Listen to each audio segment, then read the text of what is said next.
I'd like to share a story with you, a wonderful story about a wonderful man. His name was Bill, and he was my father-in-law. And after I got married, I got to really know him, and just a wonderful man that was loved by many people.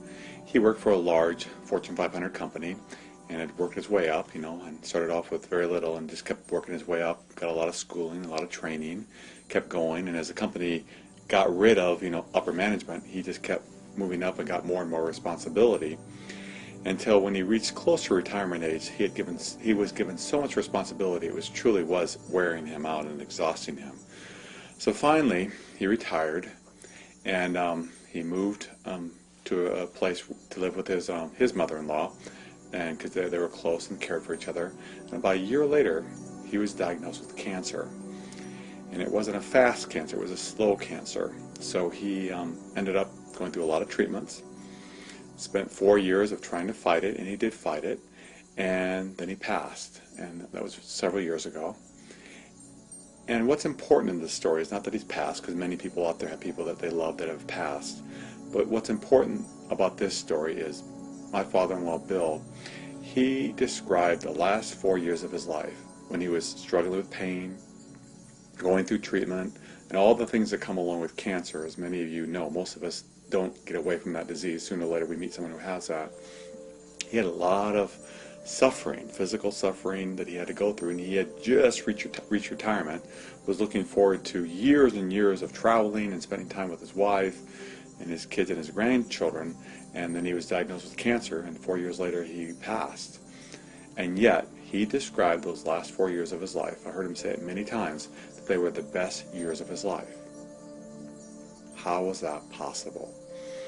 Well, what he did is, even though he was physically struggling with things that had to do with the cancer, and sometimes he was in the emergency room many times, and going through chemotherapy and treatments which were physically painful for him, that wasn't what his life was about. He decided, well, if I don't know how long I'm going to live, I'm going to live really well.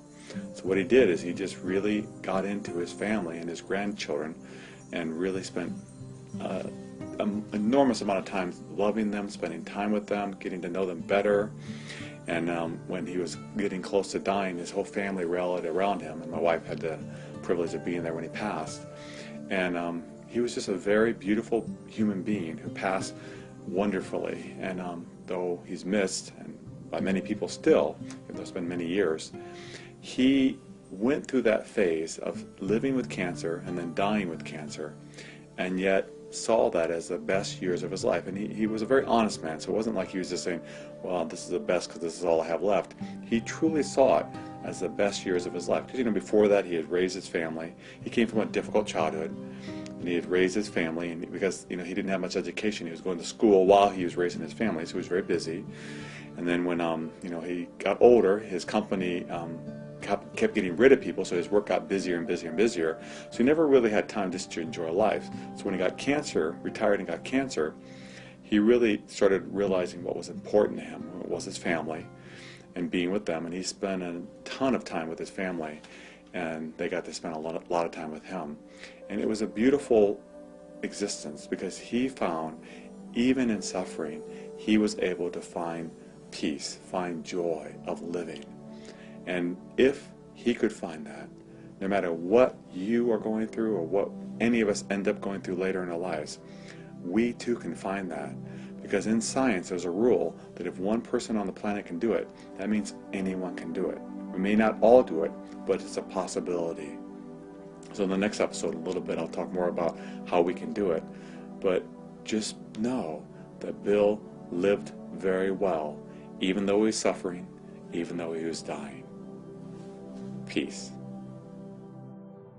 Our first question comes to us from Bob P. in Sioux City, Iowa, and he writes in, I'm starting to get anxious around people, and I know it can get worse. I don't want to get to the point where I can't leave my house. Any suggestions?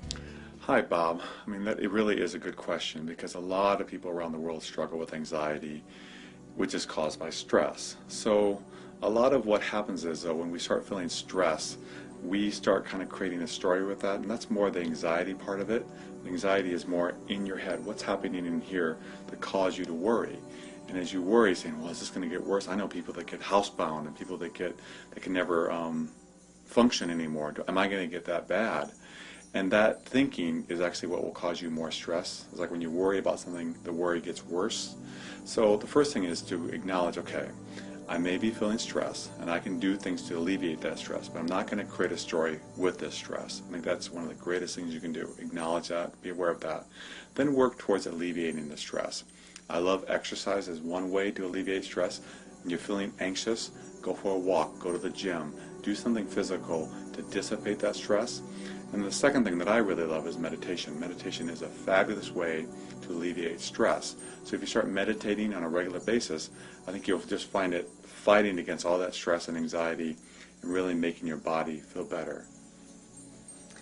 You know, Bob, I think it's really, really great that you're asking us this question, because we live in a society that is so quick to try and cover up what's going on. We have so many medications to deal with anxiety, but they don't really deal with anxiety. They just mask the symptoms. And so basically that anxiety is trying to tell you something. Something is going wrong within you. Something's going on there, and you need to pay attention to it. Sometimes it's really hard to get in touch with what's going on, and you may need a little bit of assistance, perhaps going to therapy so you can kind of look within to really find out what's going on. You'd be surprised. We've got stuff in our subconscious that we aren't even aware of, and it's really helpful in therapy sometimes. It's somebody that can help pull that stuff out of you. So get in touch with what's going on. Get in touch with why you're feeling that way in the first place, and find positive ways to deal with that before it gets bad. And like I said, I'm really glad that you're asking this question now and that you're watching this show, because it means that you're really trying to find healthy ways to deal with things.